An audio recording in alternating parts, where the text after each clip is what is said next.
How to unlock Facebook profile. Hey everybody, welcome back to our channel. In today's video I'm going to guide you through the steps on how you can unlock your Facebook profile, so make sure to watch the video till the very end.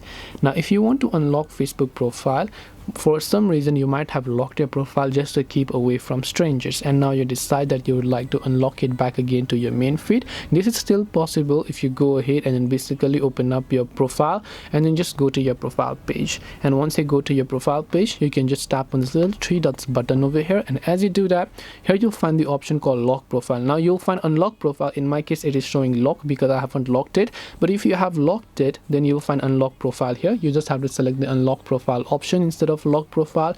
Then you just have to select the unlock button to unlock it. That's all it takes to unlock your Facebook profile. Hope this video was very helpful. If you have got any questions, feel free to also leave them down in the comment section. Thank you for watching till the very end, and see you soon in the next video.